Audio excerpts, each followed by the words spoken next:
नमस्कार फ्रेंड, मु शकुंतला आपन को स्वागत करुच्ची मो यूट्यूब चैनल को।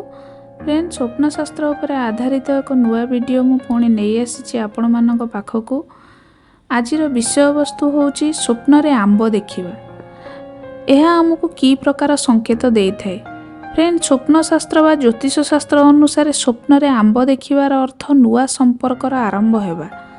दर्शन शास्त्र अनुसार स्वप्न रे आंब देखिबा अत्यंत शुभ एवं सौभाग्य अटे। एहीपरि स्वप्न आपणकर भाग्य बदलाई देई थाए। आगामी दिन में आर्थिक स्थिति रे सुधार आसीबार संकेत मध्य देई थाए। आसीबाकु जाउथिबा दिन रे आपणकु लाभ ही लाभ मिलिबार सुजोग देई थाए। जेउ कार्य करिवे सेही कार्य रे माता लक्ष्मीकर वरदान सदृश प्रचुर मात्रा रे धन लाभ हेबो। तेणु यह एक शुभ स्वप्न होई थाए।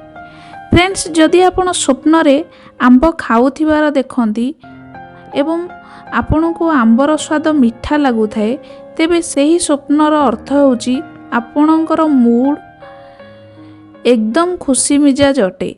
आहुरी मध्य दर्शाई थाए कि आपण प्रत्येक काम पई आशावादी अटंती एवं आपण कोनोसी काम रे जल्दी हार मानती नाही एवं कोनोसी भी मामला को नहीं आपण आपणक मन रे आशावादी भावना रखंती नाही।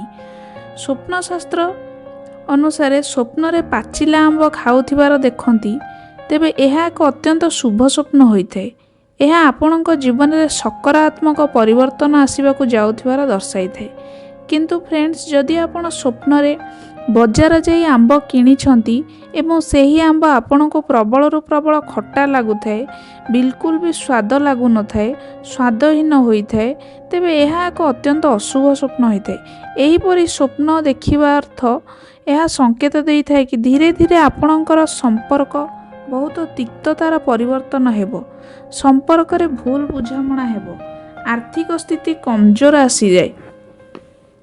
या छड़ा जदि आपण स्वप्न रे आंब रस पिउथिबार देखंती, तेबे यह एक अत्यंत सुंदर व शुभ स्वप्न होइथाए। ज्योतिष शास्त्र व स्वप्न शास्त्र अनुसार आंब रस पीवा माने सफलता प्राप्ति होबार इशारा देइथाए। आपण जेउ क्षेत्र रे कार्य करिवे जल्दी सफलता मिलिबाकु जाउछि बोली यह आपणको पूर्वरु जणाई देइथाए।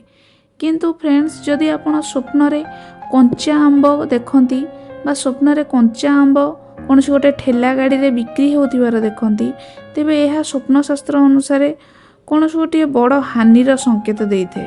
जेपरिक भविष्य रे आपण को कौन गोटे धन हो माने संपत्ति हो सुना गहना हो हानि होबार आगुरु संकेत देई देई थाए।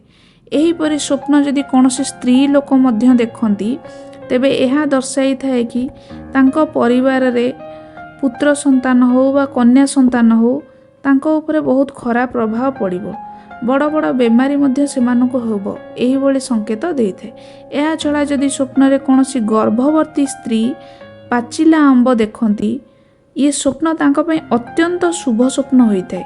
ये स्वप्न दर्शाई थाए कि आगामी दिन रे आपण एक पुत्र संतान को जन्म देवे एवं सी अत्यंत सुंदर सौभाग्यशाली मध्य हेबो एवं तार स्मरण शक्ति मध्य बहुत उन्नत हेबो। भविष्य रे सुख आनंद से आपणक परिवार पई आनिदब। यदि कौनसी पुरुष मध्य एही स्वप्न देखंती बा पाचिला आंबर स्वप्न देखंती, तेबे सेमानकर व्यापार हो वाणिज्य हो बा चाकरी क्षेत्र रे बहुत मात्रार धन लाभर मध्य संकेत देई थाए। तो फ्रेंड्स, आशा करुच्ची वीडियोटी आपण मानक निश्चय भल लगी। तो भल लगी मो चैनल टी को सब्सक्राइब करेंगे, वीडियोटी को लाइक टे करेंगे एवं पाखरे थिबा बेल आइकन टी को क्लिक करेंगे। आगामी नुआ नुआ वीडियोर नोटिफिकेशन आपण माने प्रथमे पाई परिबे। रहिली, नमस्कार।